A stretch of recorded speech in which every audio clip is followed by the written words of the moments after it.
पूरी दुनिया को इनके प्रयासों से ये पता चला कि किस तरह की डेटा में दवाइयों को बनाने में उनकी टेस्टिंग में गड़बड़ियां हो रही थी, जिसका असर पूरी दुनिया पर पड़ रहा था। कंपनी हमारे हरियाणा में सोनीपत में कफ सिरप जो बच्चों को खांसी होती है ना, ये एक्सपोर्ट किए थे। 66 बच्चों की ना मौत हो गई इनकी दवाई लेने के कारण। पर यही सिचुएशन ना 2019 दिसंबर में जम्मू में हुई थी। पीजीआई चंडीगढ़ बहुत बड़ा अच्छा हॉस्पिटल है, वहाँ पे उन्होंने उनकी जांच पड़ताल किया। उसमें ये पाया गया कि 33% कफ सिरप का एक ऐसा केमिकल है जो कभी दवाई में यूज नहीं होता, जो कार के अंदर जो हमारे ब्रेक ऑयल कहते हैं ना, उसमें यूज करते हैं इस चीज को। समझ आता है, एक बारी कोई गलती कर सकता है, 2 बारी कर सकता है, 5 बारी गलतियां हो रही हैं, तो मतलब नियम में गड़बड़ है हमारे। एक दवाई का सफर कितने स्टेप से होके गुजरता है? 75 साल हो गए हमारे यहाँ पे, हमने कोई एक नई दवाई का इजाद नहीं किया इस कंट्री के। जो ड्राफ्ट आया उसको लेके आप नाखुश थे, तो क्या चीज़ें हैं, क्यों नहीं सजा हो पाती है इन कंपनियों में जो ऐसी गड़बड़ी करते हैं मैन्युफैक्चरिंग लेवल? पीक कोविड के अंदर एक हवा बचा हुआ था, एक दवाई बनी थी रेमडेसिविर। बिहार में रेमडेसिविर का इंजेक्शन जिसको दिया था उनकी मौत हो गई। कोलकाता में जांच हुई, पता लगा कि इंजेक्शन जो डायरेक्टली हमारे ब्लड स्ट्रीम में जाता है उसके अंदर बैक्टीरियल कंटामिनेशन था, इसके कारण लोगों की मौत हो गई। एज अ कंज्यूमर मैं क्या अपनी तरफ से सेफ्टी के लिए कर सकता हूँ कि मतलब मुझे पता हो कि कौन सी दवा लेनी है या नहीं लेनी है? हमारे यहाँ डॉक्टर्स ने ना अपने प्रैक्टिस से एक मन बना लिया, उनको पता है कौन सी दवाई काम करती है, कौन सी दवाई काम नहीं करती है ना, तो वो उसी दवाई को देते हैं। कई लोग कहते हैं साहब अच्छी कंपनियों की दवाई खरीदो तो आश्वस्त रह सकते हो। हिमाचल प्रदेश की गवर्नमेंट में के पास क्या सुविधाएं हैं जो टेस्ट कर सके? एक मशीन है 16 साल पुरानी है, वो भी आज काम नहीं करती है। अब बताओ क्या टेस्टिंग करोगे? डायबिटिक हूँ तो एक रात वाली जो दवाई आती है वो सिर्फ एक कंपनी बनाती है, और आज की डेट में वो इतनी महंगी है और उसका कोई सब्स्टिट्यूट नहीं है। हम प्राइवेटाइजेशन की तरफ इतनी जोर से बढ़ रहे हैं, सोच नहीं रहे हैं कि अफोर्डेबिलिटी की बात जो आप कर रहे हो ना, वो खत्म हो चुकी है हमारे पास। क्या रास्ता होगा ये जानने का कि जो दवाई डॉक्टर लिख रहा है वो मेरे लिए या मेरे रिश्तेदारों के लिए सही है या नहीं? फार्मा कंपनीज इन्फ्लुएंस करती है डॉक्टर्स को गिफ्ट्स की तरफ, ट्रिप्स की तरफ, कुछ भी देके। हजारों वर्ष पूर्व, और चूंकि बात प्राचीन है तो संस्कृत की शब्दावली का इस्तेमाल करते हुए कहा जाना चाहिए सहस्रों वर्ष पूर्व नदी के किनारे हमारे और आपके कुछ पुरखे बैठकर गीत रच रहे थे, स्तुतियां रच रहे थे प्रकृति की। क्या कह रहे थे? सबसे पहले वो संधान कर रहे थे ऊर्जा के सबसे बड़े स्रोत का, सूर्य का, और हम सबसे कह रहे थे अस्तो माँ सद्गमय तमसो माँ ज्योतिर्गमय, असत्य से सत्य की तरफ और अंधकार से रोशनी की तरफ ले चलो। जब लल्लन टॉप ने ये अलम उठाया कि हम पत्रकारिता करेंगे तो निरंतर उस दिशा में अपने नन्हे पांव से बढ़ते रहे, अभी भी बढ़ रहे हैं। Guest in the news room के नए एपिसोड में आपका स्वागत है।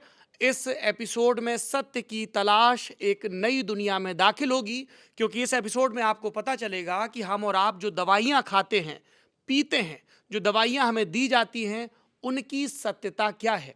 भारत में फार्मा इंडस्ट्री का स्वरूप कैसा है, इसको लेकर नियमों में क्या हीला हवाली है, सरकार का, अदालतों का, नियामक एजेंसीज का क्या रवैया है, और असल में क्या होना चाहिए। और बात सिर्फ किताबी नहीं होगी, बात ऐसे शख्स से होगी जिसने ये क्रूसेड, ये लड़ाई लड़ी है कि हिंदुस्तान और पूरी दुनिया में ड्रग्स को लेकर ट्रांसपेरेंसी आए, ड्रग्स को लेकर जवाबदेही तय की जाए।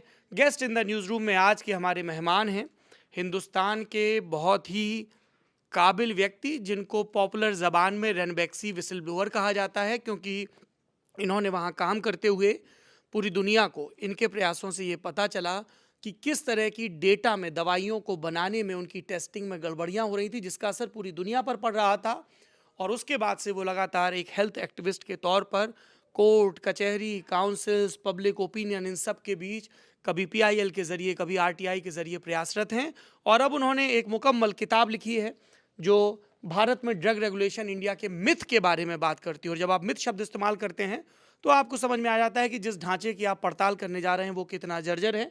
किताब का नाम है द ट्रुथ पिल। तो ये एक मिला जुला एपिसोड है किताब वाला और guest in the news room का, और इसमें हमारे मेहमान हैं दिनेश ठाकुर। बहुत बहुत स्वागत है सर आपका।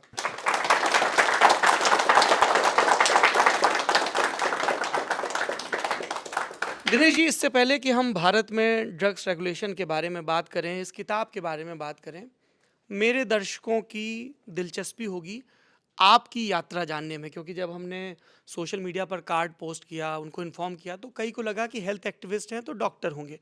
आपकी पढ़ाई लिखाई कहाँ से हुई और आप फिर यहाँ तक कैसे पहुँचे? धन्यवाद सौरभ, दूसरी बार आए हैं आपसे मिलने के लिए, आपके बीच आने का सौभाग्य मिला है। पहली बार हमने किताब वाला में बात की थी इसके बारे में, एक और किताब आई थी बॉटल ऑफ लाइस। तब आप अमेरिका में थे, आप वहीं रहते हैं? हाँ, रहता वहीं हूँ पर काम यहाँ करता हूँ जी। तो मैं मूलसल फैमिली मेरी यूपी की है। बड़े समय से हैदराबाद में बसे हुए हैं हम लोग। मेरे परदादा वहाँ पे निज़ाम के आर्मी में कमांडर थे, तो वहाँ से वहाँ रहना हो गया। 3-4 पुश्तों से वहीं रहते हैं हैदराबाद में। मेरा पढ़ाई भी वहीं पे हुई है हैदराबाद में, उस्मानिया यूनिवर्सिटी से मैंने केमिकल इंजीनियरिंग की थी। केमिकल हाँ इंजीनियरिंग? जी। उसके बाद फिर यूएस जाने का मौका मिला पढ़ाई के लिए, तो यूएस में मास्टर्स भी किया मैंने। उसके बाद फिर वहीं से काम करने लग गया। और 2003 में एक ऐसा मौका मिला कि भाई जो थोड़ा बहुत सीखा है फार्मास्यूटिकल इंडस्ट्री में काम करते हुए, यहाँ पे ज़रूरत लगी कि हमारी इंडस्ट्री बढ़ रही थी और जो थोड़ी बहुत मेरी जानकारी थी, मुझे लगा कि यहाँ पे काम करना चाहिए, कुछ यहाँ बनाना चाहिए। उसी कारण मैं रैनबैक्सी में एम्प्लॉय की तरह आया यहाँ पे। अब उसके बाद जो हुआ वो बॉटल ऑफ लाइस में है, पढ़ सकते हैं लोग दिलचस्पी हो तो। वो केस 2013 में उसका सेटलमेंट हुआ। रैनबैक्सी ने यूएस कोर्ट में 7 क्रिमिनल फेलिनीज की प्लीडिंग की। उन्होंने कहा कि हमारी गलतियाँ हुई हैं और $500 मिलियन की पेनल्टी पे की उन्होंने। $500 मिलियन? जी।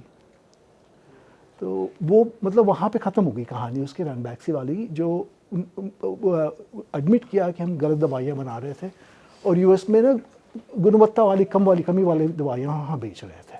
ये उन्होंने कोर्ट में कबूल किया। अब उसके बाद मुझे लगा कि भाई इसके जो बेनिफिशरीज़ हैं, जो चेंज आया वहाँ के रेगुलेटरी सिस्टम में इस एपिसोड के बाद, वहाँ की ड्रग सप्लाई क्वालिटी इंप्रूव हुई, क्योंकि यूएस में बहुत सारी दवाइयाँ हमारे यहाँ से जाती है। Majority of like finish formulation जो होता है यहाँ इंडिया में बनता है और यूएस एक्सपोर्ट होता है। भारत एक बड़ा हब है बहुत बड़ा हब है दवाइयाँ दवाई बनाने का, मेडिसिन मैन्युफैक्चरिंग। जी। तो जो हमारे पास दवाइयाँ वहाँ जाती हैं, उनकी क्वालिटी में बहुत इम्प्रूवमेंट हुआ, क्योंकि लोग समझे भाई इस तरह से काम होता है वहाँ पे, और इनके इंस्पेक्शंस बढ़ गए, इंस्पेक्टर्स ज़्यादा आने लगे यहाँ पे, पेनल्टीज़ बढ़ गई। कई ऐसी कंपनीज उन्होंने बैन भी कर दिया कि भारत से दवाई नहीं लेंगे। पर यहाँ पे जो हो रहा था, जो हम लोग हमारे यहाँ मेरे पेरेंट्स यहीं रहते हैं, मेरी फैमिली यहीं रहती है, हम लोग जो दवाई खाते हैं उसके अंदर तो कोई फ़र्क नहीं पड़ा। तो मुझे लगा कि यहाँ पे मुझे कुछ करना चाहिए उसके बारे में। और जो सीखा था, जो 8 साल की लड़ाई लड़ी थी, उससे जो भी कुछ समझ आया, तो मैंने कहा कि भाई भारत सरकार को बताना चाहिए कि ये कमियाँ हैं हमारे यहाँ, इसको दुरुस्त करना ज़रूरी है। तो कोशिश की, डॉक्टर हर्षवर्धन वहाँ पे तब स्वास्थ्य मंत्री थे, उनके यहाँ गया, मिला, बताया उनको, कुछ हुआ नहीं उस समय। और तब से लेकर आज तक भी मैं पिटिशन्स लिख रहा हूँ गवर्नमेंट को कि भाई ये चीज़ें मुझे समझ आती है, कमियाँ हैं, इसको दुरुस्त करनी चाहिए, ये इसका हल है। पर क्या है ना सौरभ, दवाइयाँ जो हमारा जो सिस्टम है दवाइयाँ बनाने का, ये ऐसी चीज़ है ना, इनमें 3 क्या कहते हैं एरियाज ऑफ साइंस हैं जो इंटरसेक्ट करते हैं। एक तो पब्लिक पॉलिसी है, ओके, है ना, पब्लिक हेल्थ की जो पब्लिक पॉलिसी होती है, हम पॉलिसी कैसे बनाते हैं, दवाइयाँ कैसे मिलती हैं, है ना। अब आप दिल्ली में हो, नोएडा में, यहाँ तो बड़े बड़े हॉस्पिटल्स हैं। यूपी में चले जाइए, देखिए हमारे पब्लिक हेल्थ सिस्टम की क्या हालत है वहाँ पे। कोई डॉक्टर है भी जो वहाँ रहते हैं, अगर उनको कुछ होता है तो पहली चीज़ वो ये कहते हैं कि मेडिकल स्टोर जाते हैं, कहते हैं भैया कुछ दे दे मेरी दवाई के लिए, है ना, ओवर द काउंटर, है ना। तो दवाइयाँ हमारी फर्स्ट लाइन ऑफ डिफेंस है। हमारी first line of defence doctors नहीं है, क्योंकि हमारे पास डॉक्टर्स हैं ही नहीं इतने, और जो है वो गाँव में काम नहीं करना चाहते, है ना। दवाइयाँ हमारी फर्स्ट लाइन ऑफ डिफेंस है, तो इनकी गुणवत्ता सुधारना बहुत ज़रूरी है। अब मैंने कहा आपको पिटिशन्स की बात, तो मैं आपको एक अभी का 2 साल पहले वाला पिटिशन देता हूँ, और ये बहुत टॉपिकल है क्योंकि गाम्बिया में जो है उसकी हालत ये। थोड़ा अगर सर बता भी दें, गाम्बिया में हमें तो पता है पर दर्शकों को एक कंटेक्स्ट मिल जाए। अभी हुआ क्या कि मतलब 2 हफ्ते पहले की बात है, एक कंपनी है हमारे हरियाणा में, सोनीपत में, इसका नाम है मेडन फार्मास्यूटिकल्स। इसने ना 4 कफ सिरप जो बच्चों को खांसी होती है ना, ये एक्सपोर्ट किए थे। एक छोटी सी कंट्री है वेस्टर्न अफ्रीका में, इसका नाम है गैम्बिया। अब उसको मैप पे देखेंगे ना तो ये हरियाणा से बड़ी नहीं, उससे छोटी है कंट्री, बहुत कम लोग रहते हैं। उसके अंदर ना 66 बच्चों की ना मौत हो गई इनकी दवाई लेने के कारण, और उसके बाद 4 और। अब देखिए 66 बच्चों की मौत होना कोई छोटी बात नहीं है, इंटरनेशनल इंसिडेंट बन गया इस बारे में, क्योंकि WHO ने उसकी सैम्पलिंग की, बताया कि भाई ये दवाई जो है इसमें अडल्ट्रेशन है, मिलावट है, इसके कारण बच्चों की मौत हुई है ना। अब जो प्रक्रिया चल रही है गवर्नमेंट की, उसके बारे में तो ठीक है जो चल रही है। गवर्नमेंट ने कहा कि हम इन्वेस्टिगेट करेंगे, कंपनी को बंद कर दिया कि आप बना नहीं सकते उस चीज़ को। पहले इन्वेस्टिगेशन में पता लगा कि ये लोग जो प्रोसेस है बनाने का वो ठीक से कर नहीं रहे हैं। रेगुलेशन से कहते हैं कि आप दवाई बनाने के पहले आप रॉ मटेरियल जो खरीदते हो ना, उसकी टेस्टिंग होनी चाहिए, ताकि आपको पता लगे कि कितनी प्योरिटी है उसमें, जब आप बच्चों के लिए दवाई बनाते हो, किसी के लिए दवाई बनाते हो, है ना। तो ये वो नहीं कर रहे थे लोग। इनकी पहले हरियाणा के ड्रग इंस्पेक्टर ने इंस्पेक्शन किया तो पता लगा कि ऐसे है, तो गवर्नमेंट ने उस फैक्ट्री को बंद कर दिया है। अभी तो चल रहा है वो बात। पर यही सिचुएशन ना 2019 दिसंबर में जम्मू में हुई थी, और ये 5वीं इंसिडेंट थी हमारे यहाँ। जब से हम लोग आज़ाद हुए हैं 5 बारी हुआ है ये। मद्रास में हुआ था ये, जहाँ बच्चों की मौत हुई थी। बॉम्बे में हुआ था ये 72 में, जहाँ पे ग्लिसरीन DG कंटामिनेशन के कारण लोगों की मौत हुई JJ हॉस्पिटल में। गुड़गांव में हुआ था 90 के दशक में 33 बच्चों की मौत हुई। ये 5वां इंसिडेंट है जम्मू वाला। ये जो गाम्बिया वाला इंसिडेंट इंटरनेशनल से, ये 6वां इंसिडेंट है ये। तो जब 2019 में जो हुआ था कि ये जब जम्मू के रामनगर इलाके में 11 बच्चों की मौत इसलिए हुई थी कि उनके माँ बाप ने खांसी की दवाई दी थी उनको। सर्दी का मौसम, हल्की सर्दी शुरू हो गई थी, बच्चों को जुकाम खांसी हो रही थी, और जब बच्चे बिल्कुल एनीमिक से होने लगे तो फिर वहाँ पे ले गए रामनगर के प्राइमरी अस्पताल में। उन्हें कहा कि हमारी समझ में आ नहीं रहा है, तो इन 11 बच्चों को ना PGI चंडीगढ़ ले गया। PGI चंडीगढ़ बहुत बड़ा अच्छा हॉस्पिटल है। वहाँ पे उन्होंने उनकी जांच पड़ताल किया, पाया कि जो दवाई दी गई थी, एक कंपनी है उसका नाम है डिजिटल विजन, हिमाचल में बसी कंपनी है। ये दवाई बनाती थी कफ सिरप की। उसमें ये पाया गया कि 33%, 1/3 हिस्सा कफ सिरप का एक ऐसा केमिकल है जो कभी दवाई में यूज नहीं होता हो। डाइथिलीन ग्लाइकॉल कहते हैं उसको। डाइथिलीन ग्लाइकॉल ये कभी दवाइयों में कभी नहीं होता। ये ब्रेक फ्लूइड बनाने के लिए यूज होता है हमारे यहाँ पे। जो कार के अंदर जो हमारे ब्रेक ऑयल कहते हैं ना, उसमें यूज करते हैं इस चीज को। इंडस्ट्रियल सॉल्वेंट कहते हैं। प्रोपिलीन ग्लाइकॉल एक ऐसा केमिकल है, नाम मिले जुले लग रहे हैं पर ये 2 अलग अलग चीजें हैं। डाइथिलीन एंड प्रोपिलीन ग्लाइकॉल जो दवाइयों में यूज होता है। आप पूछिए दवा में क्यों यूज होता है ये, जी, है ना। क्यों होता है? दवाइयाँ ना बट वैसे केमिकल ना हमेशा कड़वी होती हैं, बहुत कड़वी होती हैं। अब आप 4 महीने 6 महीने के बच्चे को जुकाम हो गया तो कड़वा केमिकल कैसे दोगे आप उस चीज को, है ना। और हम लोग तो हैं, दवाई खाते हैं तो गोली मिल जाती है, हमारी टैबलेट बनती है, कैप्सूल बनती है, हम तो निकल लेते हैं उसको। 6 महीने के बच्चे को कैप्सूल कैसे दोगे आप उसको? निकलेगा नहीं, फंस जाएगा, दिक्कत हो जाएगी ना। इसीलिए सिरप बनाना पड़ता है। सिरप बनाने के लिए ऐसी चीज़ चाहिए होती है, सॉल्वेंट चाहिए होता है जिसमें वो कड़वी दवाई घुल जाए, और उसमें आप उसको फ्लेवर डाल दो, ग्रेप फ्लेवर डाल दो, ताकि बच्चा उसको थूक ना दे, ले ले उस चीज़ को, है ना। तो ये प्रोपिलीन ग्लाइकॉल जो है ना, ये सॉल्वेंट है, ये सिरप बनाने में यूज होता है क्योंकि थोड़ा स्वीट होता है। तो प्रोपिलीन ग्लाइकॉल और डाइथिलीन ग्लाइकॉल 2 अलग अलग केमिकल्स हैं, और नियम यह कहते हैं कि भैया आप जब सॉल्वेंट यूज कर रहे हो दवाई बनाने के लिए, पहले उसको चेक तो करो है क्या वो। अगर नहीं करते हो तो वैसे हादसे होते हैं। तो जब जम्मू में ये हादसा हुआ तो मैंने पिटिशन लिखा था हर्षमंदर साहब को, जब दूसरी बार ये हेल्थ मिनिस्टर बने थे, कि आपको इस चीज़ की जांच करवानी चाहिए, क्योंकि ये 5वीं बार हो रहा है हमारे यहाँ। ऐसे नहीं होना चाहिए, क्योंकि एक समझ आता है एक बारी कोई गलती कर सकता है जी, 2 बारी कर सकता है, 5 बारी गलतियां हो रही हैं, तो मतलब नियम में गड़बड़ है हमारे रेगुलेशन और इंस्पेक्शन में गड़बड़ी है ना। तो इस तरह की पिटिशन मैं लिखता रहता हूँ मिनिस्ट्री को कोई जवाब नहीं आता, पर ठीक है वो उनका काम है, मेरा काम है पिटिशन लिखना, मैं लिखता हूँ पिटिशन। पर मैं एक चीज़ बताता हूँ बहुत ज़रूरी है इसमें, उस पिटिशन में मैंने ये कहा था कि इसकी ना पूरी तरीके से ट्रांसपेरेंट तरीके से जांच करवाई जाए और जितना सिरप ये मार्केट में है इसको रिकॉल करो, क्योंकि ये बात यही नहीं कि सिर्फ उसके 11 बच्चों के पेरेंट्स ने ये सिरप खरीदा ना।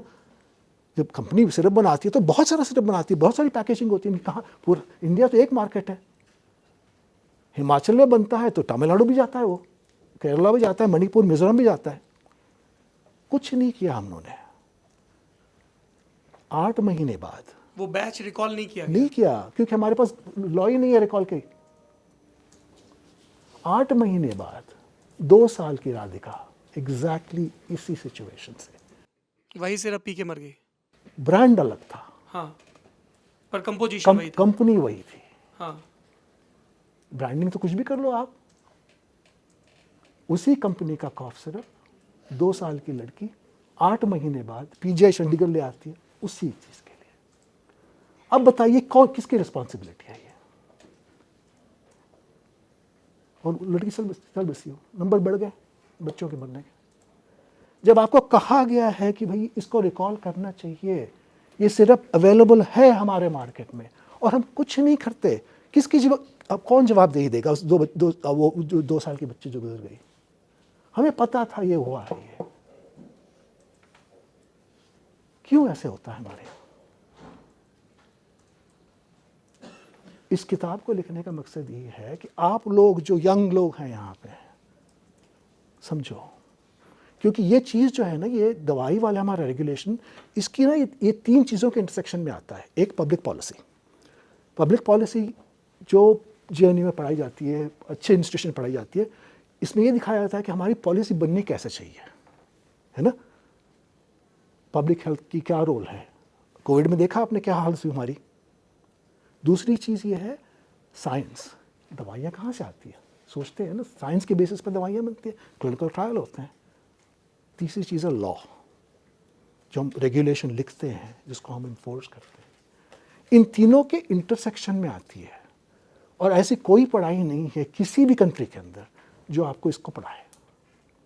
पर चक्कर ये है कि आप जितने यंग लोग यहाँ बैठे हैं अभी, आपकी फैमिली में कभी आपके बच्चे होंगे, आप कॉफ सिरप दोगे, सोचना उस कॉफ सिरप में क्या है। और मैं कॉफ सिरप की बात नहीं कर रहा हूँ, हर चीज़ की दवाई की बात कर रहा हूँ। कोविड के पीक कोविड के अंदर एक हवा बचा हुआ था, एक दवाई बनी थी रेमडेसिविर, याद है आपको? बिहार में रेमडेसिविर का इंजेक्शन जिसको दिया था उनकी मौत हो गई। बिहार के पास सिस्टम्स नहीं है टेस्ट करने के लिए, पर बिहार का रेगुलेटर ऑनेस्ट है। उसने क्या किया कि वो जो बचे हुए इंजेक्शन थे सेंट्रल ड्रग रेगुलेटर कोलकाता को भेजे। कोलकाता में जांच हुई, पता लगा कि इंजेक्शन जो डायरेक्टली हमारे ब्लड स्ट्रीम में जाता है उसके अंदर बैक्टीरियल कंटामिनेशन था, इसके कारण लोगों की मौत हो गई। मतलब इंजेक्शन शुद्ध नहीं था, जो दवाई उसमें डाली स्टेरिलिटी गई, नहीं थी उसके अंदर, उसमें बैक्टीरिया था, कंटेमिनेशन था। अब वो दवाई बनाई किस कंपनी? गुजरात में। कुछ नहीं हुआ। बड़ी मिनट में देखिए, बड़ी लंबी रिपोर्ट छपी है। मैं उदाहरण इसीलिए दे रहा हूँ आपको कि हम लोग क्या है ना, दवाई के बारे में जब स्वस्थ होते हैं आप नहीं सोचते हैं, जब आप हेल्दी होते हैं ना दवाई के बाद नहीं सोचते हैं आप। दवाई के पास तब सोचते हैं जब आप बीमार हो, जब आपके पेरेंट्स बीमार हो, आपके बच्चे बीमार हो, उस समय आपके पास सोचने का समय नहीं होता है ना। जिस समय आपको सोचना चाहिए वो अब है, अब सोचो। मैं ये चाहता हूँ कि ये किताब और इसमें जो लिखा गया है ये आपके वोकैबुलरी का पार्ट बने। आप न्यूज़ स्टूडियो हो, आपकी बात देश सुनता है। बहुत मेहनत की है इस किताब के अंदर। दिनेश जी, इस किताब को जब मैं पढ़ रहा था तो शुरुआत में ही उस प्रसंग का जिक्र होता है, बच्चों को कफ सिरप पीने के चलते होता है, और उसके बाद आप पाठकों को बिल्कुल बुनियादी जानकारी देते हैं कि अंग्रेज़ों का जब राज था तब से कैसे कानून बनने शुरू हुए। तो थोड़ा उसके बारे में बताइए शुरुआती दौर में, क्योंकि आपने जिन इश्तिहारों का पहले ही चैप्टर में जिक्र किया है कि तब ये 1930-40 में जब चोपड़ा कमेटी वगैरह बनी, किस तरह के भ्रामक इश्तिहार आते थे, ये दवाई खा लो तो बच्चा ज़रूर पैदा हो जाएगा, ये दवाई खा लो तो ऐसा हो जाएगा। वो बताइए। जर्मन विधि कोई एक थी, वो बड़ी प्रचारित की जाती थी तब। जी देखिए क्या है ना कि कभी भी ना रेगुलेशन जो लिखने के लिए ना हमको समझना चाहिए हम आ कहाँ से रहे हैं। आजकल क्या होता है, हम जब हमारी पार्लियामेंट में बिल्स लिखे जाते हैं ना, हम ये सोचते नहीं है कि हम किस तरह से यहाँ पर पहुँचे हैं। एक समय ऐसा था ना, हमारे बिल्स एम्पेरिकल डेटा पे हुआ करते थे, हम पढ़ते थे इसके बारे में, सर्वे करते थे कंट्री के अंदर की प्रॉब्लम कैसे डिफाइन करते। आज वो नहीं हो रहा है। इस किताब को लिखने का एक मकसद ये भी है क्योंकि बहुत डेटा हैवी किताब है ये। इसका एक मकसद ये भी है कि जो हमारे लॉ मेकर्स हैं उनकी ना थोड़ी सोच बदलनी चाहिए कि जब बिल बनाते हैं तो सोचिए हम कहाँ से आए हैं। हम कहते हैं कि देखो भैया हमारे कंट्री के अंदर ये जो दवाइयों की प्रॉब्लम इसलिए है कि हेल्थ ना हमारे कंकरेंट लिस्ट में आता है। आपको याद होगा कॉन्स्टिट्यूशन में ना 2 लिस्ट हैं, एक सेंटर की फेडरल लिस्ट है और एक स्टेट लिस्ट है। हेल्थ ना दोनों में आता है। इसका ये मतलब है कि दोनों की रिस्पॉन्सिबिलिटीज है, राज्य और केंद्र के दोनों की लिस्ट में आता है हमारा, जी है ना। तो पहला क्वेश्चन ये आएगा कि ऐसे क्यों किया हमने। अगर सारा पावर सेंटर को दे देते शायद मतलब बंदोबस्त अच्छा होता उसका, कि सेंटर के पास रिसोर्सेज ज़्यादा हैं, अच्छी प्रायोरिटाइजेशन हो सकती है, काम करने वाले काबिल लोग ज़्यादा हैं वहाँ पे स्टेट्स के मुकाबले। उसको समझने के लिए हमको समझना पड़ेगा हम आए कहाँ से हम। तो इसीलिए ये बात तब से शुरू होती है कि 1930 में ऐसे लोग भी थे हमारे जो फेडरल असेंबली के अंदर जब हम there was not even the government of India act की तरफ हमारे जो असेंबलीज बना करती थी उसके अंदर रिप्रेजेंटेटिव थे। उन्होंने क्या आर्ग्यू किया, कैसे किया उन्होंने, वहाँ पे क्या बात की। देखिए उस समय पे कोई रिसर्च नहीं होती थी हमारे यहाँ दवाइयाँ इंपोर्ट होती थी। हमारे पास 2 तरह के मेडिसिन सिस्टम चला करते थे, एक आयुर्वेदिक जो इंडिजिनस सिस्टम ऑफ मेडिसिन था और एक जो हम लोग बाहर से ले आए थे जो मॉडर्न सिस्टम ऑफ मेडिसिन था, है ना। तो कैसे इवॉल्व हुए ये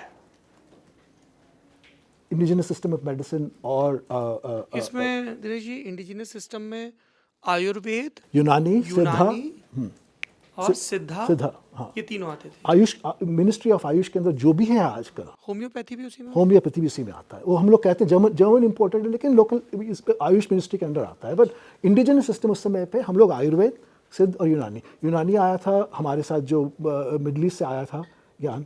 आयुर्वेद हमारा लोकल है, यूनानी सीधा इसी तरह का ये था यहाँ पे। ये वो पहले तो चैप्टर्स आपको ये बताते हैं कि हम कैसे इवॉल्व हुए, क्योंकि इस देश का स्ट्रक्चर प्रोविंशियल था। जो लोग प्रोविंस गवर्न करते थे, महाराजा राजा थे, वो लोग कहते थे कि हमें अपना कंट्रोल चाहिए रेवेन्यू का। और उस समय दवाइयाँ सिर्फ बनती थी, रिसर्च नहीं हुआ करता था उस समय पे। 1930 की बात कर रहा हूँ मैं। मलेरिया बहुत बड़ी मतलब सिचुएशन थी यहाँ पे, जहाँ पे लोग मारे जाते थे मलेरिया से, कॉलरा से लोग पानी के कारण डिसेंट्री हुआ करती थी हम यहाँ पे। उस समय की ट्रीटमेंट उस समय होती थी। ये जो चैप्टर्स की बात बता रहे हैं उसमें हम लोग ये रिकाउंट करते हैं कि उस समय किस तरह से, मतलब आज हम लोग कहते हैं देखिए कोविड के समय कई ऐसे एडवर्टाइजमेंट्स आए। एक जो कोरोनल बना था हमारे यहाँ, क्लेम करता था कि हम लोग इम्यूनिटी दे देंगे। ये कोई नई बात नहीं है, हमारे मतलब 1930 से चला आ रहा है। इसका एक लॉ हमारे सिस्टम के अंदर है, उसका नाम है drugs and magic remedies objectionable act. ये उस समय का एक्ट है। उस समय भी कहा गया था कि भाई साइंटिफिक बेसिस पे जो आप प्रूव कर सको उसी चीज़ को लिखो। इसमें जो ये लॉ बना गया था, इसके अंदर सोसाइटी की ना एक चीज़ भी दर्शाती है। हम लोग कहते हैं उसके अंदर की जो विमेंस हेल्थ वाली इश्यूज़ हैं, उसको कहा कि हम प्रिंट नहीं कर सकते उस चीज़ के। उस सोसाइटी का रिफ्लेक्शन था उस समय पे कि हम लोग विमेंस हेल्थ के बारे में हम नहीं बात कर सकते इसके बारे में, इम्पोर्टेंसी के बारे में। तो वो चीज़ें ना उस समय कंट्रोल की गई थी। और आज जो आप कहते हो ना कि कोरोनल की एडवर्टाइजमेंट क्यों आती है, गिलॉय और ये चीज़ें, इनकी कोई साइंटिफिक बेसिस नहीं है। ये कहाँ से आती है, लॉ कहाँ से आया, हमको समझना तो चाहिए ना हम कहाँ से आए हैं। हम पहले 2 चैप्टर्स में इनकी रिकाउंटिंग होती है कि भाई हम जब ये देश बना, जब प्रोविंशियल गवर्नेंस थी हमारे यहाँ पे, अलग अलग प्रिंसली स्टेट्स थे, उनके क्या इंटरेस्ट थे इसके अंदर, जिसके कारण जब हमने कॉन्स्टिट्यूशन बनाया उसमें हेल्थ को हमने कहा कि बोथ सेंटर और स्टेट का रोल होगा। सेंटर का रोल होगा जो इंपोर्ट करते हैं ड्रग्स हम लोग, वो सेंटर देखेगा, और स्टेट का रोल होगा जो लोकल मैन्युफैक्चरिंग है उसकी जो ओवरसाइट है वो स्टेट की। इसी कारण हेल्थ बोथ सेंटर और स्टेट के अंदर आया। अच्छा, एक बुनियादी सवाल जिसको लेके बहुत उत्सुकता है कि एक दवाई का सफ़र कितने स्टेप से होके गुजरता है, वो थोड़ा सा अगर आप बताएं। बिल्कुल। देखिए कौन सी दवाई लूँ मैं आपको बताने कोई के भी लिए? जिसका पेटेंट उन्होंने हासिल किया हो और वो सब। देखिए मुश्किल क्या है ना, इतने 75 साल हो गए हैं हमारे यहाँ पे, हमने कोई एक नई दवाई का इजाद नहीं किया इस कंट्री के अंदर। भारत में एक भी नई दवा नहीं बनी है, नहीं बनी। हम लोग जेनरिक दवाई बनाते हैं। मतलब जिनके पेटेंट खत्म हो गए और उसके बाद कोई भी बना सकता था, हाँ तो हमने वो जेनरिक दवाइयाँ बनाई। हाँ, तो मैं बताता हूँ क्या होता क्या है ना कि नई दवाई जब बनती है, जैसे आप मान लीजिए नई, अब किसी को डायबिटीज़ है, मैं कह रहा हूँ ऐसे, है ना, क्या होता है कि आपकी पैंक्रियास इंसुलिन बनाना बंद कर देती है, ब्लड खाना खाते हो और शुगर मेटाबोलाइज नहीं होता है, इसलिए शुगर की क्वांटिटी बढ़ जाती है आपके ब्लड स्ट्रीम के अंदर। जो डायबिटीज़ की दवाई देती है उसको सप्रेस करती है, उस चीज़ को ना, उसको हैंडल करती है ना। ये दवाइयाँ वेस्ट में डिस्कवर हुई, वहाँ पे रिसर्च था, गवर्नमेंट फंड करती थी उस चीज़ को। कोई नई दवा जब बनती है 14 साल तक वो पैटेंट प्रोटेक्टेड रहती है। मतलब जिन्होंने दवाई पहली बारी बनाई, बताया कि भाई क्लिनिक के अंदर ये दवाई डायबिटीज़ को एड्रेस करती है, तो आपको इतना समय दिया जाता है कि आपने इतने पैसे खर्च किए हैं, नई दवाई बनाई है आपने, तो आपको उसका फ़ायदा हो, है ना। वो समय पैटेंट वाला होता है। जब एक बारी पैटेंट ख़त्म हो जाता है, वो पब्लिक प्रॉपर्टी बन जाती है, जहाँ फिर जैसे हमारी कंपनीज़ हैं, ये लोग जेनरिक कंपनीज़ मानी जाती है। लोग क्या करते हैं कि उसी दवाई को मैस प्रोड्यूस करना चाहिए। इनका कोई मतलब रिसर्च में इन्वेस्टमेंट नहीं है उस दवाई को बनाने के लिए। इन्होंने क्या किया कि जब पैटेंट खत्म हो गया तो उसकी कॉपी कर ली है बनानी, उसको जेनरिक दवाई कहते हैं ना। अब सौरभ ने ये पूछा कि बनती कैसे दवाई, ये समझना बहुत ज़रूरी है। आपको याद है, मैं दवाई की जगह वैक्सीन की बात करूँगा, क्योंकि ये बहुत अभी हाल में ही हुआ है हमारे यहाँ। जब कोविड आया है ना, तो एक हमारे पास भी कंपनी थी, एक तो कंपनी थी सीरम इंस्टीट्यूट। इन्होंने क्या किया, वैक्सीन जो ऑक्सफोर्ड में डेवलप हुई थी जनरल इंस्टीट्यूट की, उसको लाइसेंस किया और बताया कि हम बनाएंगे इस चीज़ को। देखो, वैक्सीन का इजाद करना और वैक्सीन को बनाना मास स्केल में दो अलग अलग चीज़ें हैं, है ना। इन्वेंशन हुआ जनरल इंस्टीट्यूट ऑक्सफोर्ड में और सीरम इंस्टीट्यूट ने उसको लिया और मास प्रोड्यूस किया उस चीज़ को। एक और वैक्सीन थी, उसका नाम था कोवैक्सिन। ये हमारी लोकल इंडिजिनस वैक्सीन थी जो भारत बायोटेक ने बनाई थी। कैसे बनती है वैक्सीन, राइट? पहले आप जो वायरस है उसको लेते हो, उसको पता करते हो कि वायरस किस तरह का है, उसको सीक्वेंसिंग होती है, डीएनए सीक्वेंसिंग। उसके बाद उसके अंदर उसका एंटीडोट डेवलप करते हैं उसको, कि कैसे उस चीज़ को रेप्लिकेशन स्टॉप करना है वायरस को। मैं वैक्सीन की बात इसलिए कर रहा हूँ कि हमारे पास मेरे पास ऐसा कोई उदाहरण नहीं है दवाई के देने के लिए कोई जो भारत में बनी हो। वैक्सीन की इसलिए बात कर रहा हूँ। पर एक बारी जब हो जाता है तो दवाई इसको ना टेस्ट करना पड़ता है ह्यूमंस के अंदर, कंट्रोल एनवायरनमेंट के अंदर। पहले जानवरों के ऊपर करते हैं, पहले हम लोग डॉग्स पे होता है, फिर मंकीज पे होता है, उसके बाद हम लोग चूहों पे भी होता है। हाँ, चूहों से शुरू होता है।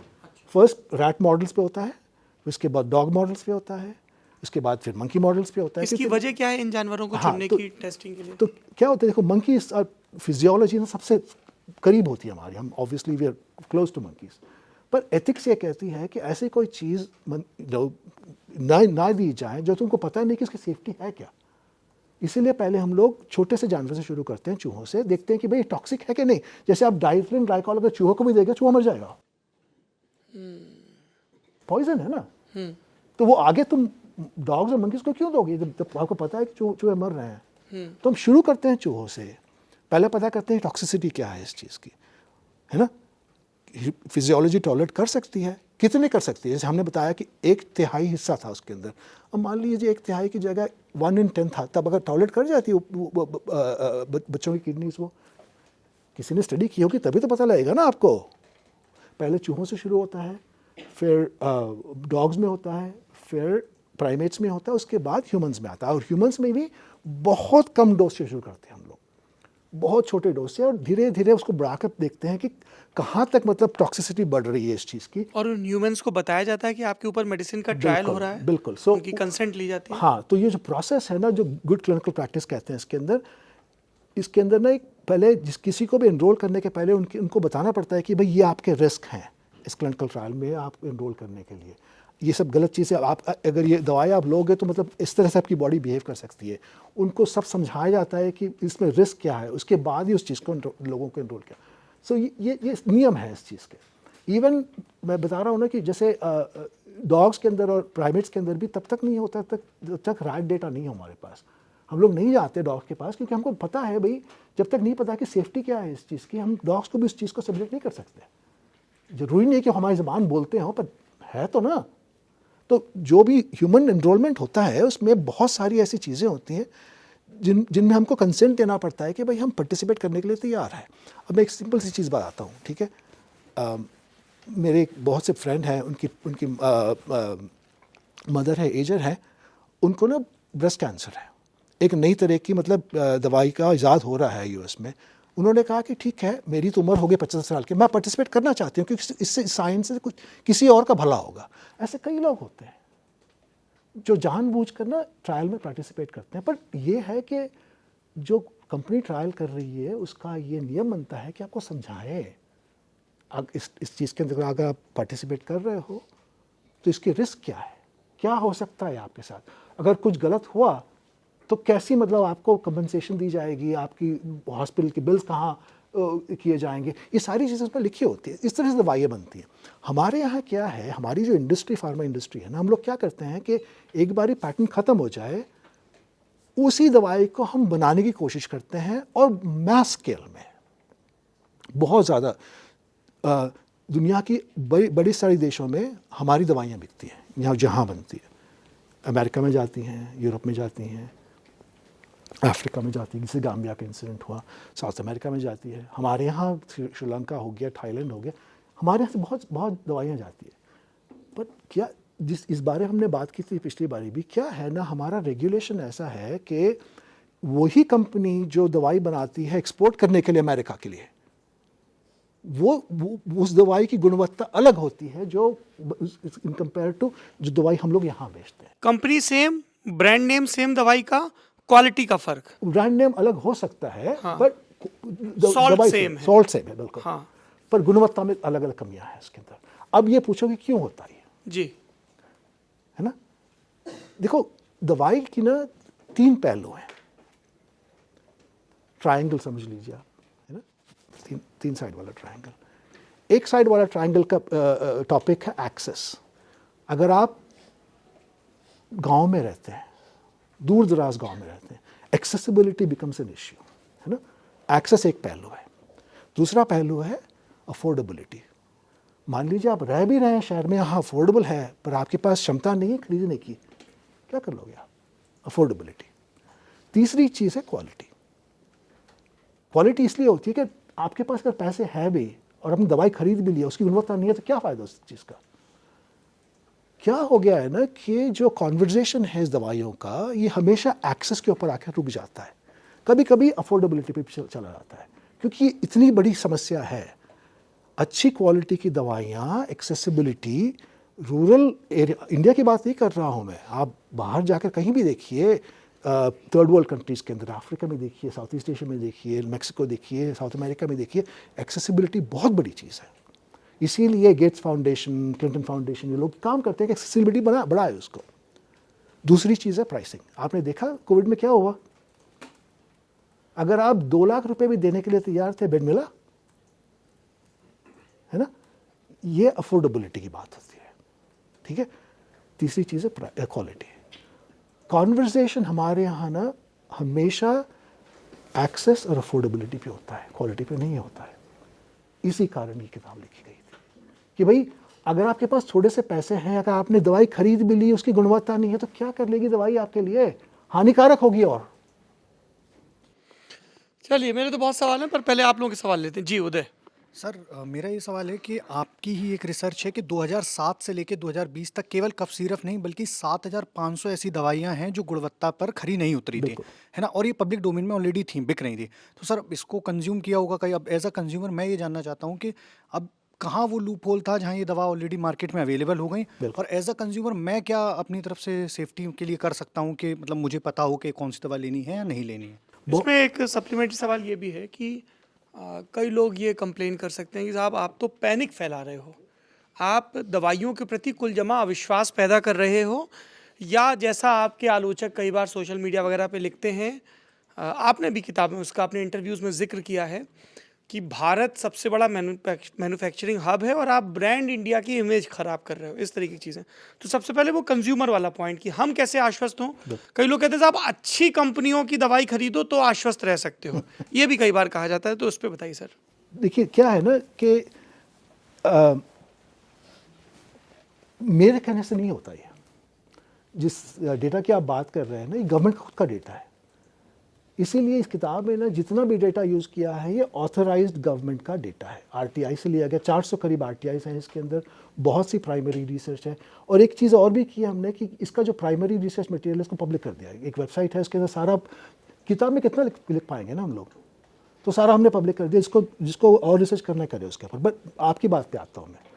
देखिए क्या है, उस डेटाबेस में सिर्फ 3 स्टेट रिपोर्ट करते हैं, गुजरात, महाराष्ट्र और केरला। इन तीनों स्टेट्स ने पिछले दशक में 2007 से आज तक 7,500 ऐसी दवाइयाँ पाई गई थी जो गुणवत्ता पे खरी नहीं उतरती है। यही के रेगुलेटर्स ने पकड़ी, local state regulators, Gujarat, Kerala और महाराष्ट्र के। और उन्होंने डेटा बताया है कि भाई इस मानक पर ये दवाइयाँ खरी नहीं उतरी। मैं बताता हूँ मानक क्या होते क्या हैं इसके अंदर, ठीक है।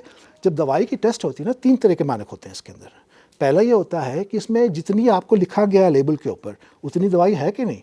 अब आप डोलो 650 लेने चले गए, नाम बड़ी न्यूज़ में है, पॉपुलर है, हाँ जी।